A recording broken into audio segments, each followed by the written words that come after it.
estamos llegando al mensaje número 4 de nuestra serie de Santiago. Ya hemos llegado al capítulo 1, versículo 9.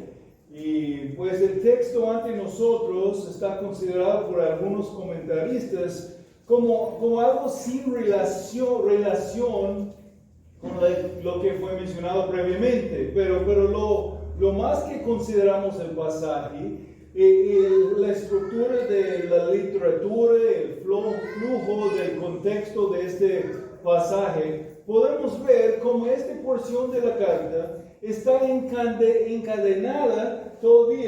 encadenado con lo que vimos anteriormente entre los mensajes de Santiago 1, 2 al 4 y también los versículos 5 al 8, la última vez que estábamos aquí. Hemos visto la conexión entre el contraste entre humilde hermano y el de doble ánimo de versículo 8. También en la estructura gramática hay una conexión entre los hermanos animados que tengan por sumo gozo cuando se hallan en diversas pruebas. En el versículo 9, ahora tenemos uno de los hermanos que ahora están animados a gloriarse en sentido positivo en un ejemplo de las pruebas. La prueba de ser humilde o de un humilde estado de la vida. Y tenemos otro de los hermanos de estado más alto siendo animado a gloriarse en su humillación.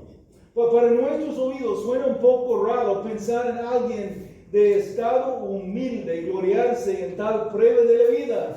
Y aún más pensar en un rico o persona de alta posición gloriando en el proceso de ser humillado. Pero así es exactamente la aplicación de la sabiduría divina del cielo en la circunstancia mencionada aquí. En un efecto, una continuación del contexto que empezó en versículo 2. Tengan por sumo gozo, hermanos míos, cuando se hallen en diversas pruebas.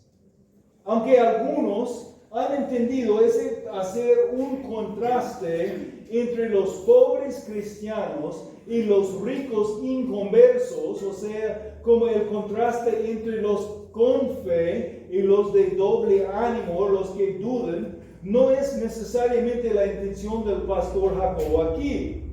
Puede ser, y creo que es, una exhortación para animar a ambos, los pobres y los ricos cristianos, sufriendo en el tiempo bajo la persecución en Jerusalén y los lugares donde fueron despreciados por la persecución de los creyentes y especialmente los creyentes judíos en el contexto de la iglesia primitiva, como hemos platicado.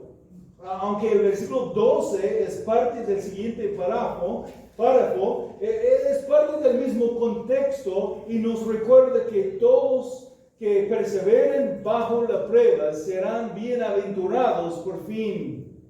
Aquí tenemos un pasaje con una exhortación a dos grupos de hermanos y una ilustración para explicar más el punto y para motivarnos. Tenemos mencionados aquí en el pasaje dos personas. Un hermano de condición humilde y un rico. Y las dos reciben la instrucción, aún la exhortación en relación de cómo deben pensar acerca de sí mismos y su condición socioeconómica. La verdad central presentada aquí es que para ambos, los ricos y los pobres, la única base por su confianza es su identificación con el Señor Jesucristo. Recuerden, el enfoque principal de Santiago es la aplicación de la sabiduría divina del cielo en lugar de la sabiduría diabólica del mundo.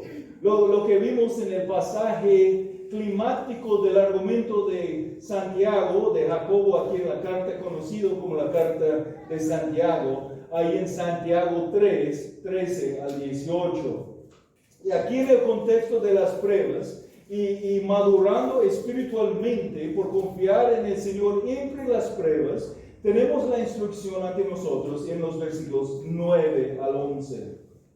Pero que el hermano pero que el hermano de condición humilde se gloríe en su alta posición y el rico en su humillación, pues él pasará como la flor de la hierba, porque el sol sale con calor abrasador y seca la hierba y su flor se cae.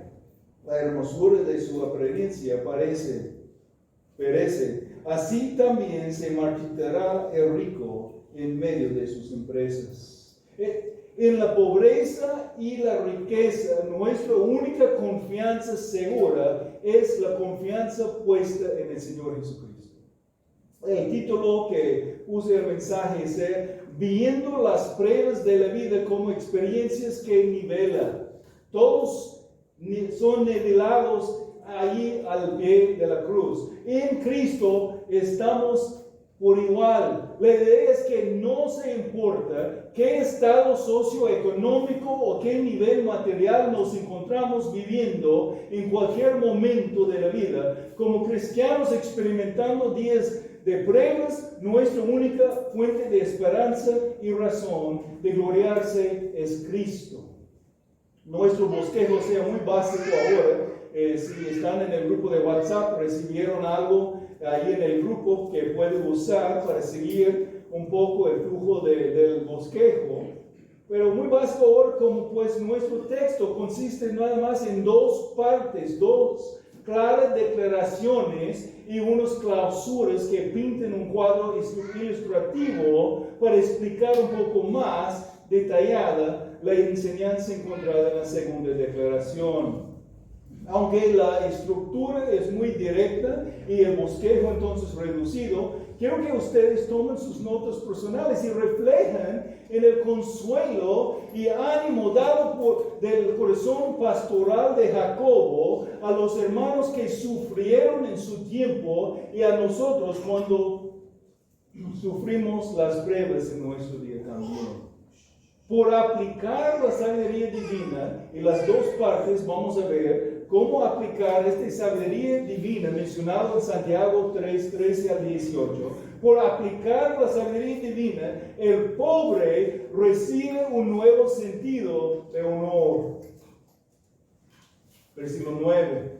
Que el hermano de condición humilde se gloríe en su alta posición. Por aplicar la sabiduría divina, el pobre recibe un nuevo sentido de honor. Vamos entonces a platicar primeramente del hombre de condición humilde. Es una referencia a los hermanos pobres materialmente, pero a veces también usado en referencia muy específicamente a los que han sufrido algún tipo de regreso en su estado socioeconómico, como las viudas o los huérfanos, que van a ser mencionados por Jacobo un poco más adelante en la misma carta. Más adelante en la carta de Santiago, el autor, Jacobo, amonesta a los que recibieron su carta contra la parcialidad. Específicamente en su carta confronta el problema de dar preferencia a los que tienen la riqueza material y entonces deshonrar a los pobres.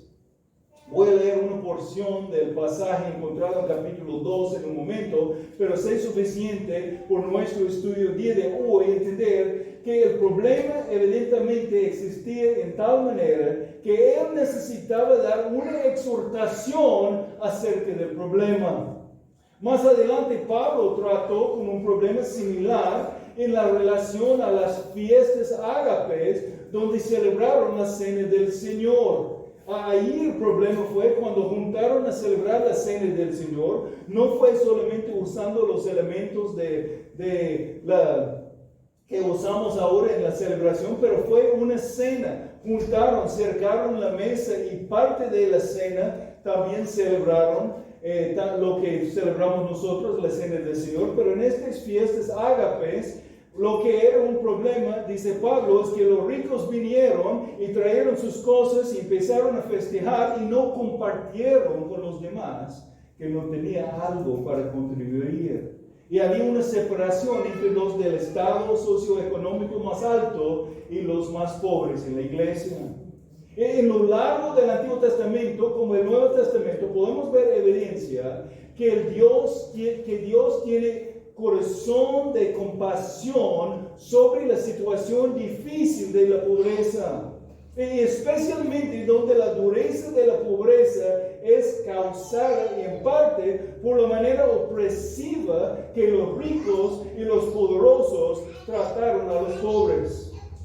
El Salmo 102, versículo 17 dice: ¿ha considerado la oración de los menesterosos y no ha despreciado su ruego? Y como muchos de los mismos destinatarios de la carta fueron personas de humilde condición, enfrentando la prueba de la pobreza y aún maltratados por parte de los poderosos ricos entre la sociedad. La instrucción encontrada aquí es de gran motivo de ánimo. Pero que el hermano de condición humilde se gloríe en su alta posición, o como dice la Reina Valera 60, en su exaltación. Vamos a ver el significado específico de algunas de las palabras usadas aquí para apoyarnos, captar el significado de lo que nos enseña esa porción de la palabra. El hermano de condición humilde, pues aquí simplemente está hablando de un hermano pobre, sin muchas cosas materiales, o aún posiblemente incluyendo más específicamente uno que ha sufrido un regreso o bajo en su condición socioeconómica. Y lo que dice a ellos es importante, no solamente para ellos, pero para la mayoría aquí en la iglesia también. Pero que el hermano de condición humilde se gloríe en su alta posición. Se gloríe. Ambos, los ricos y los pobres, están exhortados aquí a gloriar o enorgullecer en lo que es correcto, para recibir nuestro orgullo, o sea, la gloria. No ser orgullosos en sí mismo, no gloriarse en sí mismo, sino gloriándose últimamente en lo que es glorificado, en lo que el Señor es y lo que el Señor nos ha dado. El término usado no es una palabra mala en sí misma, sino puede ser orgullo piadoso si estamos enfocados en lo digno de recibir la gloria, o puede ser malo si estamos orgullosos en nosotros mismos y nuestra condición. Podemos ver lo mismo en el Antiguo Testamento en Jeremías.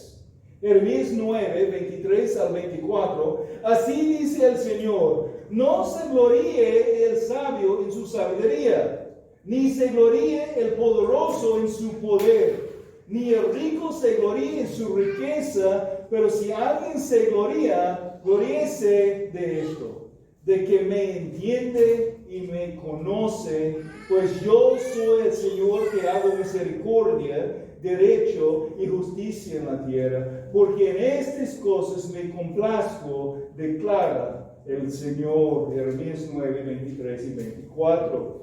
No se gloría el sabio en su sabiduría, sino gloríese de que entiende y conoce al Señor. Como dice el pastor Jacobo en su carta, pero que el hermano de condición humilde se gloríe en su alta posición. Su alta posición, o sea, su exaltación. Entre el mensaje veremos una sobrevista de esta alta posición que tenemos en Cristo. Los creyentes, por difíciles que sean sus circunstancias de este mundo, siempre se pueden gloriar en su alta posición, o sea, su exaltación. Hemos recibido en Cristo toda bendición espiritual, una adopción a la familia de Dios y una herencia. Dios no ha escogido a los que son pobres según el mundo para que sean ricos en la fe y hereden el reino que prometió a quienes lo aman. Santiago 2:5, hermanos míos amados, escuchen.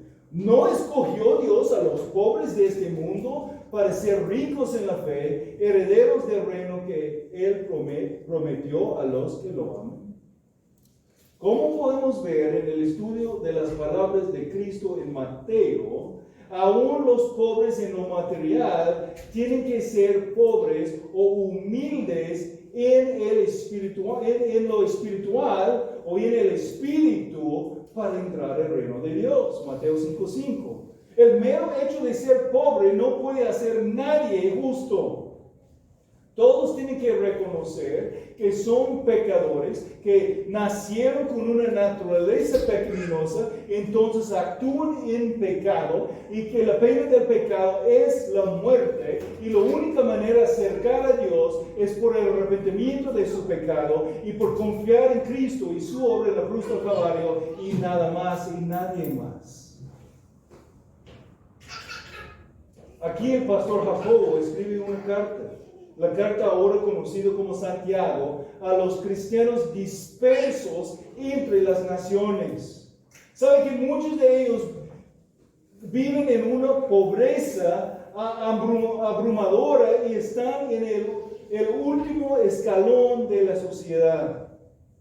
Esta gente, como la gente de nuestro día también, necesitan palabras de aliento, ya que las condiciones económicas son opresivas y causan dificultades, causan frustración, están confundidos a veces por qué estoy viviendo así. De ahí que Jacobo exhorte al hermano cristiano a gloriarse en su alta posición. Aunque este hermano vive en condición humilde, él mismo no solo debe reconocer su posición exaltada, sino que hasta se lo alienta a gloriarse de la misma. El contraste es notable.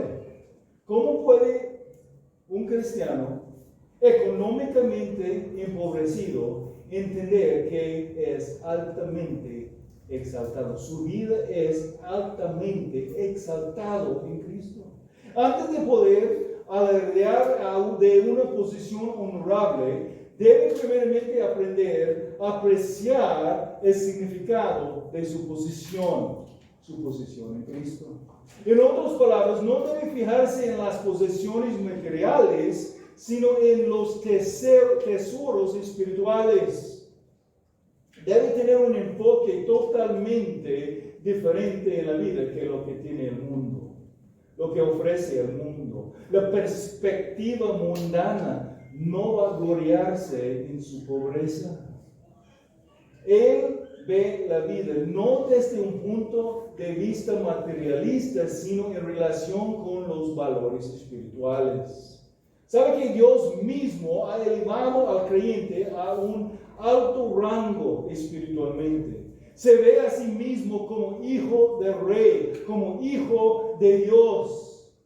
Por ser miembro de la familia real de Dios, el hermano debe gloriarse en su árbol genealógico. Con orgullo él señala a su Padre Celestial y a su hermano Jesucristo. Es miembro de esta familia. Por las venas del cristiano corre sangre real. En Santiago 2:5 dice: escúchame, amados hermanos míos, no escogió Dios a aquellos que son pobres ante los ojos del mundo para ser ricos en la fe, para heredar el reino que prometió a los que le aman. Los que le aman son los creyentes, sin importar su estado socioeconómico. Con razón debe gloriarse el cristiano de su alta posición. Es heredero del reino de Dios. Vamos a la carta de Pablo a los Efesios, un momento, Efesios 1. Quiero que ustedes capten el entendimiento de su alta posición en Cristo. Si tú eres verdadero creyente, es una descripción de su estado, de cómo eres en Cristo. Empezando en Efesios 1 y versículo 3. Bendito sea el Dios y Padre de nuestro Señor Jesucristo, que nos ha bendecido con toda bendición espiritual en los lugares celestiales en Cristo. Nos ha bendecido con toda bendición espiritual. Versículo 4 al 6, porque Dios nos escogió en Cristo antes de la fundación del mundo, para que fuéramos santos y sin mancha delante de Él. En amor nos predestinó para adopción como hijos, para sí mediante Jesucristo, conforme a la buena intención de su voluntad, para alabanza de la gloria de su gracia. Para la alabanza de la gloria de su gracia, que gratuitamente ha sido impartido sobre nosotros en el amado. En Él, en Cristo, tenemos redención mediante su sangre. Tenemos el perdón de nuestros pecados, según las riquezas de su gracia, que ha hecho abundar para con nosotros. Versículo 7. Según las riquezas de su gracia, que ha hecho abundar para con nosotros. Aún como pobres en la tierra, riquísimos en Cristo. Siguiendo adelante, versículo 8. En toda sabiduría y discernimiento nos dio a conocer el misterio de su voluntad, según la buena intención que se propuso en Cristo, con miras de una buena administración en el cumplimiento de los tiempos, es decir, de reunir todas las cosas en Cristo, tanto las que están en los cielos como las que están en la tierra. 11 al 17, también en Él hemos obtenido herencia, habiendo sido predestinados según el propósito de aquel que obra todas las cosas conforme al consejo de su voluntad, a fin de que nosotros, que fuimos los primeros en esperar en Cristo, seamos para alabanza de su gloria. Y en Él también ustedes, después de escuchar el mensaje de la verdad, el evangelio de su salvación, y habiendo creído, fueron sellados con Él, con el Espíritu Santo de la promesa, que nos es dado como garantía de nuestra herencia, con miras a la redención de la posesión adquirida de Dios, para alabanza de su gloria. Por esta razón también, habiendo oído de la fe en el Señor Jesús que hay entre ustedes, y de su amor por todos los santos, no ceso de dar gracias por ustedes, mencionándolos en mis oraciones. Pido que Dios de nuestro Señor Jesucristo, el Padre de gloria, les dé espíritu de sabiduría y revelación en un mejor conocimiento de Él. Mi oración, versículo 18, mi oración es que los ojos de su corazón les sean iluminados para que sepan cuál es la esperanza de su llamamiento, cuáles son las riquezas de la gloria de su herencia en los santos, y cuál es la extraordinaria grandeza de su poder para con nosotros, los que creamos, conforme al poder de tal fuerza de su poder. Tan poderoso es, pues versículo 20 y adelante dice, ese poder obró en Cristo cuando lo resucitó de entre los muertos y lo sentó a su diestra en los lugares celestiales, muy por encima de todo principado, autoridad, poder, dominio, y de todo nombre que se nombra, no solo en este siglo, sino también en el venidero. Y todo lo sometió bajo sus pies, y a Él lo dio por cabeza sobre todas las cosas a la iglesia, lo cual es su cuerpo, la plenitud de aquel que lo llena todo en todo. ¿Sienten tan bendecidos somos por estar en Cristo? Hemos recibido todo.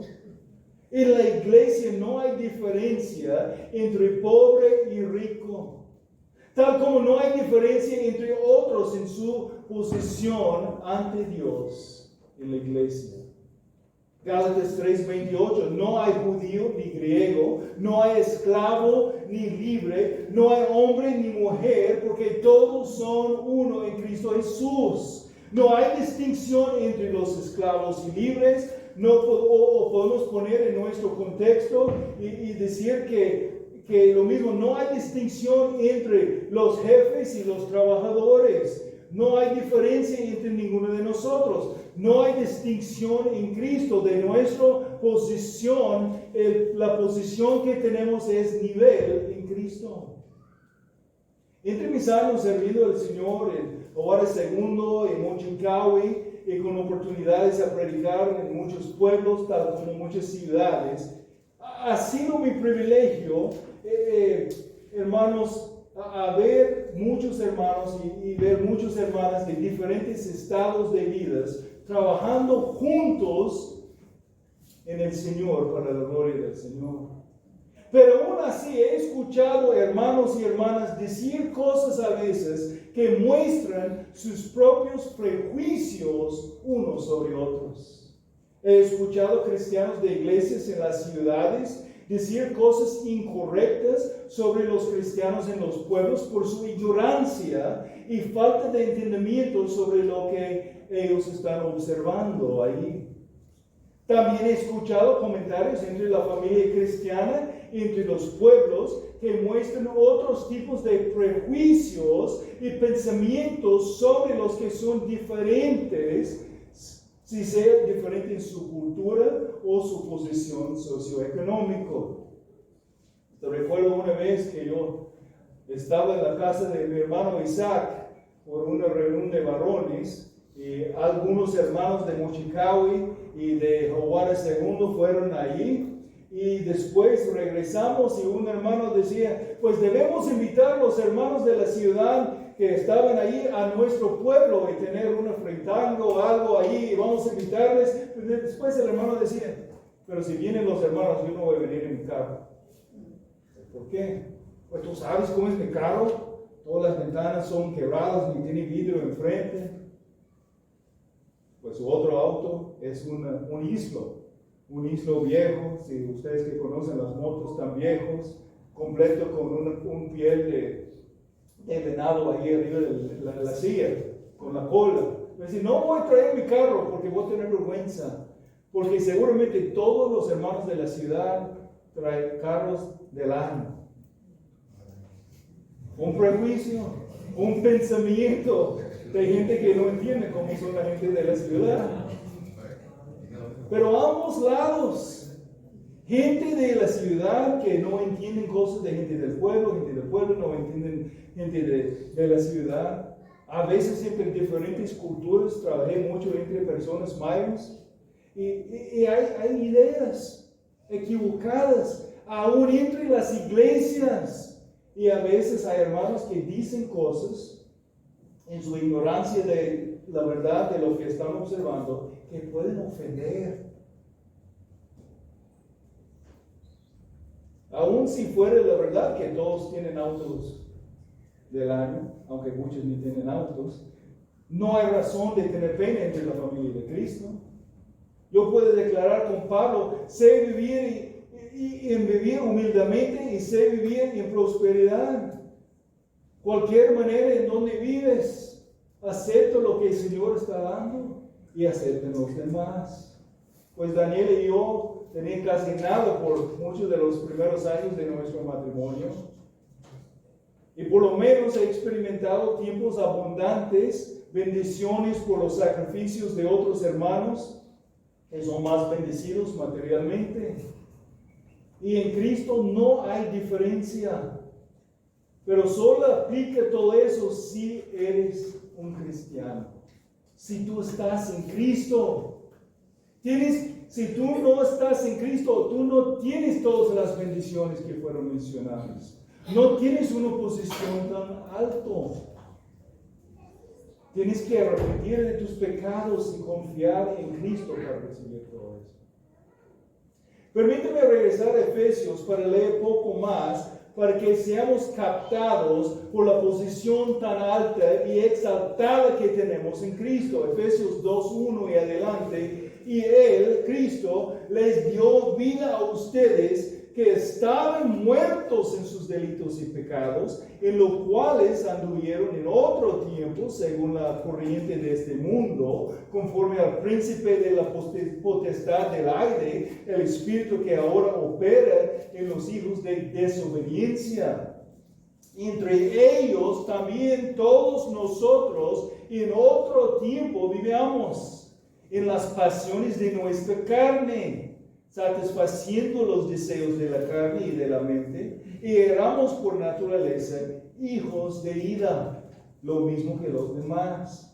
Pero Dios, éramos así, pero Dios, por causa del gran amor con que nos amó aún cuando estábamos muertos en nuestros delitos, nos dio vida juntamente con Cristo.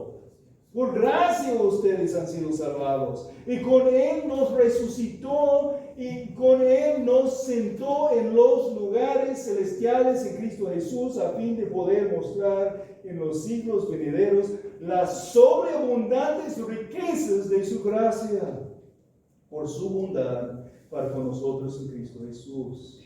Porque por gracia ustedes han sido salvados por medio de la fe. Y esto no procede de ustedes, sino es don de Dios, no por obras para que nadie se gloríe. No podemos gloriar en nosotros mismos porque no estamos ofreciendo nada a la salvación que hemos recibido. Versículo 10, porque somos hechura suya, creados en Cristo Jesús para hacer buenas obras, las cuales Dios preparó de antemano para que anduviéramos en ellas. Salvados por gracia, por medio de la fe, que es don de Dios. Esto no procede de ustedes, no es por obras para que nadie se gloríe. No podemos gloriar en nosotros mismos ni en nuestras obras. Nos gloriamos en Cristo, en nuestra alta posición en Él. Y como vimos, somos ricos en Él. Todos nosotros somos ricos en Cristo, espiritualmente. Hermano, hermana, la próxima vez que sientes triste por tu posición humilde, si estás en una situación difícil así, por la falta de casas, la falta de cosas aquí en el mundo, o aún por el sufrimiento que has recibido, debes entender quién eres tú como hijo del Dios Altísimo. Pienses en lo que tienes en Cristo, no lo que faltas en el mundo. Ahora vamos a regresar a nuestro texto en Santiago y en el tiempo que tenemos intentar de desempacar, por lo menos en una manera más breve, al otro lado de este contraste ahí.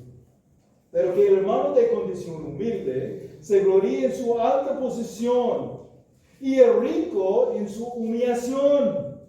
Pues él pasará como la flor de la hierba, porque el sol sale con calor abrasador y seca la hierba, y su flor se cae, y la hermosura de su apariencia perece. Así también se marchitará el rico en medio de sus empresas. Bueno, apenas hemos tocado a una porción de la primera oración gramática aquí, y el tiempo va volando. Está bien, porque fue necesario que entendamos nosotros tal exaltada es nuestra posición en Cristo. Esencialmente la instrucción dada aquí para el rico es la misma que recibió el pobre. La verdad central presentada aquí es que para ambos, los ricos y los pobres, la única base por su confianza es su identificación en el Señor Jesucristo. Todos son nivelados a la tierra de la cruz de Cristo. Y necesitamos confiar en Cristo y gloriar en Cristo y solamente en Cristo. Entonces, primeramente, por aplicar la sabiduría divina, el pobre recibe un nuevo sentido de honor. Por aplicar la sabiduría divina, la persona de la posición humilde aprende de que se importa en las obras de Dios, que fue dado dones divinos y capacidades para utilizar en la obra del Señor, que en Cristo es rico y que por el Evangelio todos somos por igual al pie de la cruz. También por aplicar la sabiduría divina, no solamente el pobre recibe un nuevo sentido de honor, pero también el rico recibe un nuevo sentido de humildad. El rico recibe un nuevo sentido de humildad. Al contraste aquí entre el pobre y rico es un contraste entre posiciones socioeconómicas aquí en la tierra, pero es un contraste entre dos hermanos. Por aplicar la sabiduría divina, el rico creyente recibe un nuevo sentido de humildad. Algunos han pensado que la ilustración presentada habla entre un pobre cristiano y un rico inconverso. Como versículo 9 usa el título hermano, pero versículo 10 no.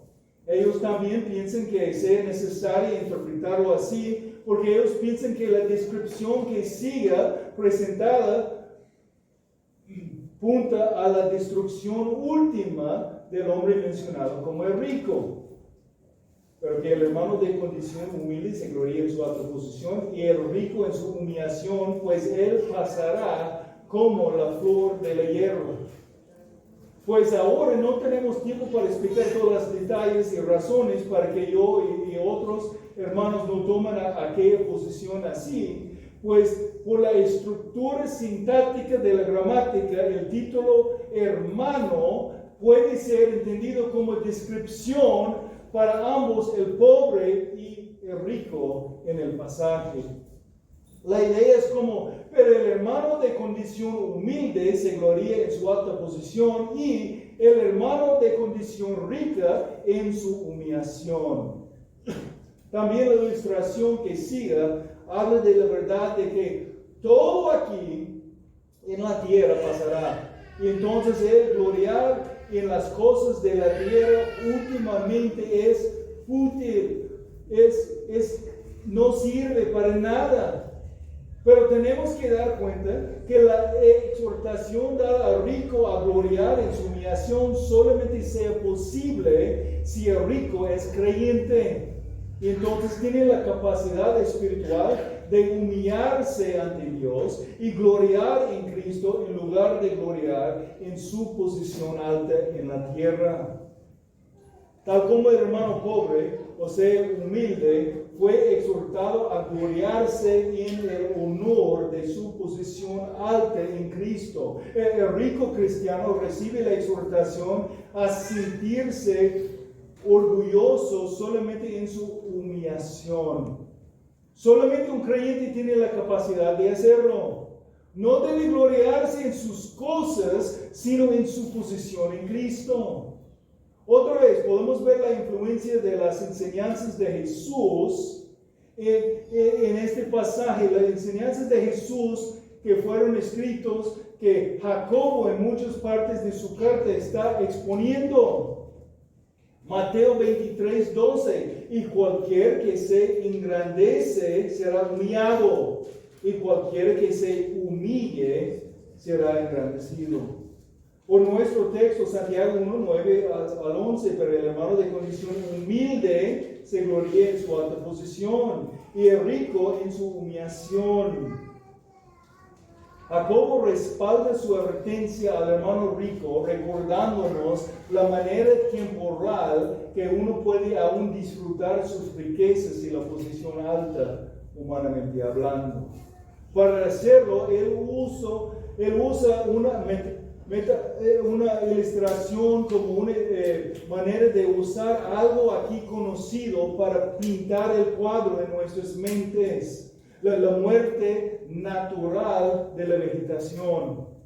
Pasará como la flor de la hierba, porque el sol sale con calor abrasador y seca la hierba, y su flor se cae, y la hermosura de su apariencia perece.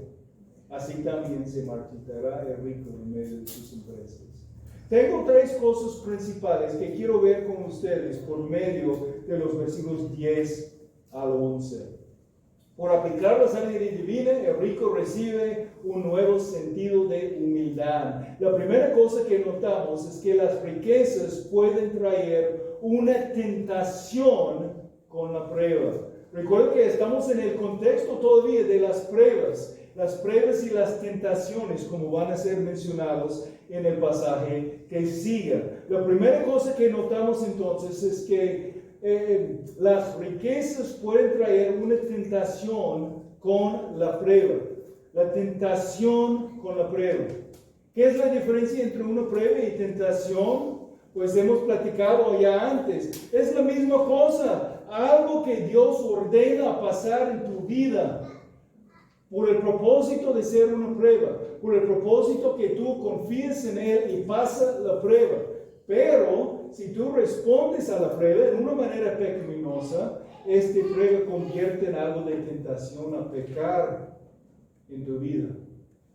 La prueba de las riquezas puede convertir en la tentación a confiar en lo que da solamente un falso sentido de seguridad. Otra vez, la prueba de las riquezas puede convertir en la tentación a confiar en lo que da solamente un falso sentido de seguridad. Santiago 1:10, y el rico en su humillación, pues él pasará como la flor de la hierba. El problema de confiar en el regalo en lugar de confiar en el que nos regala. Un día las riquezas se van.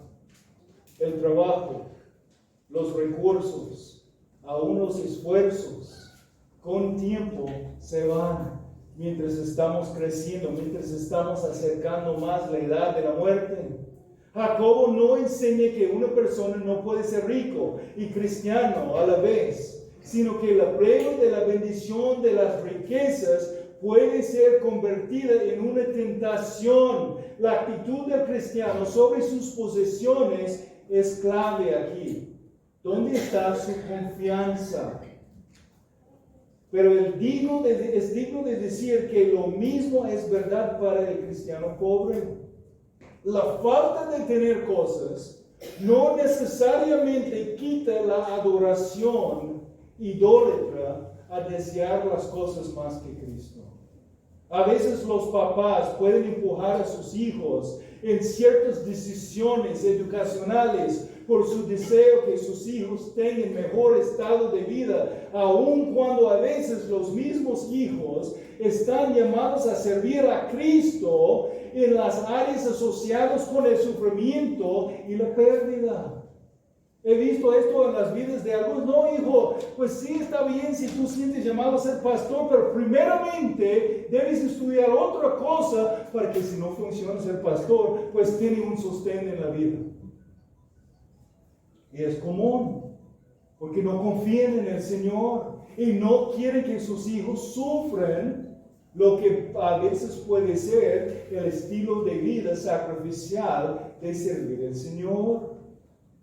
A veces el sueño de tener lo que uno no tiene puede ser una trampa de tentación tan fuerte que la trampa de tener las riquezas. Debemos recordar lo que decía Pablo sobre el clave de ser contento en cualquier estado o condición de la vida que el Señor nos ha puesto por este tiempo. Leí parte de eso, pero ahora en total, para captar el contexto, Filipenses 4, 10 al 14. Pablo escribiendo a los filipenses sobre el regalo de amor que le enviaron. Me alegre grandemente en el Señor de que ya al fin han reavivado su cuidado para conmigo. En verdad, antes se preocupaban, pero les faltaba la oportunidad. No que hable porque tenga escasez, pues he aprendido a contentarme cualquier que sea mi situación. Sé vivir en pobreza o vivir humildemente y sé vivir en prosperidad. En todo y por todo he aprendido el secreto tanto de estar saciado como de tener hambre, de tener abundancia, como de sufrir necesidad. Todo lo puedo en Cristo que me fortalece. Sin embargo, han hecho bien en compartir conmigo en mi aflicción. Si somos satisfechos en Cristo y con solo Cristo, no vamos a batallar de ser contentos en cualquier estación de la vida en donde nos encontramos. Sin importar tener mucho o poco, de tener Cristo es de tener todo. La tentación viene con la prueba. La prueba de las riquezas puede convertir en la tentación a confiar en lo que da solamente un falso sentido de seguridad. Sentir seguros con algo que de repente se va. Y eso nos lleva a la segunda cosa que debemos notar. Ahora, la lección de la naturaleza. Terminando versículo 10 y entrando versículo 11, tenemos la lección de la naturaleza. Y el rico en su humillación, pues él pasará como la flor de la hierba. Porque el sol sale con calor abrasador y seca la hierba y su flor se cae y la hermosura de su apariencia perece. Así también se marchitará el rico en medio de sus empresas. Eso es la lección de la naturaleza. Todo puede cambiar en un momento. ¿Tienes buen trabajo ahora? Lo puedes perder mañana. ¿Tienes algo de dinero ahorita en el banco? Puedes perder todo. Todo puede cambiar en un momento. Confiando en sus esfuerzos de la buena salud que tienes hasta que el doctor abra su boca para decirte que tienes cáncer. Todo puede cambiar en un momento. No tenemos la garantía de mañana, de los recursos, ni de la energía, ni de la salud. Pasa adelante a capítulo 4, los versículos 13 y 14. Oigan ahora ustedes que dicen, hoy o mañana iremos a tal o cual ciudad y pasaremos allá un año. Haremos negocio y tendremos ganancia. Sin embargo, ustedes no saben cómo será su vida mañana. Solo son un vapor que aparece por un poco de tiempo y luego se desvanece. Eso es la lección de la naturaleza. Todo puede cambiar en un momento. Entonces, ¿qué debemos hacer? La segunda cosa es la confianza puesta correctamente. El sabio confía en lo que no puede perder. Esto es la confianza puesta correctamente. El sabio confía en lo que él no puede perder. El hermano sabio no confía en sus riquezas. El hermano sabio, aún rico, no confía en sus riquezas, sino en el dador de las riquezas. Noten los versículos 16 y 17 de Santiago 1. Amados hermanos míos, no se engañen. Todo buena dádiva y todo don perfecto viene de lo alto, descendiente del Padre de las luces, con el cual no hay cambio ni sombra de variación. Rico o pobre, no hay diferencia. Ambos deben poner su confianza en Dios. Entonces, tenemos la confianza puesta correctamente. El sabio confía en lo que no puede perder. El sabio a un rico no confía en sus riquezas, sino en el que da la riqueza. Y todo hermano sabio confía de tal manera. Sin importar si tú eres rico o de una vida humilde, con una condición humilde, la pregunta para ti es lo mismo. Cuando estás enfrentando las pruebas en tu vida, ¿en dónde vas a poner tu confianza? ¿Vas a confiar en ti, en tus recursos? ¿Vas a correr buscando otros recursos divorciados de Dios y su sabiduría? ¿O vas a tener sumo gozo en los tiempos de prueba porque estás anticipando la madurez que va a ser producida en tu vida, lo que vimos en Santiago 1, 2 al 4, y has pedido a Dios con fe la sabiduría necesaria para tu prueba? ¿Cómo respondemos entre los tiempos de prueba determina si pasamos las pruebas o si la prueba va a convertirse en una tentación? Pastor Jacobo declaró en capítulo 3, hay una sabiduría que viene de lo alto, es divino, y su fruto es la justicia y paz. Pero también hay otra sabiduría, lo que nombrábamos la antisabiduría. lo que es terrenal, natural y diabólica. ¿Cuál vas a poner en aplicación en tu vida cuando te enfrentes las pruebas de tu fe? ¿Vas a pasar la prueba experimentando el gozo aún entre la prueba? ¿O vas a fallar la prueba y quedar tentado a responder en una manera pecaminosa? Mi oración por ti es que seas sabio. Mi oración es que la Iglesia Bíblica Redención sea una iglesia sabia, con un testimonio entre la comunidad que muestra la sabiduría de Dios encontrada en Cristo y su palabra. Y por la manera que aplicamos los principios bíblicos, podemos mostrar al mundo alrededor que Cristo es suficiente. Santiago 1:12, bienaventurado el hombre que persevera bajo la prueba. Porque una vez que ha sido aprobado, o que ha pasado la prueba, recibirá la corona de la vida que el Señor ha prometido a los que lo aman.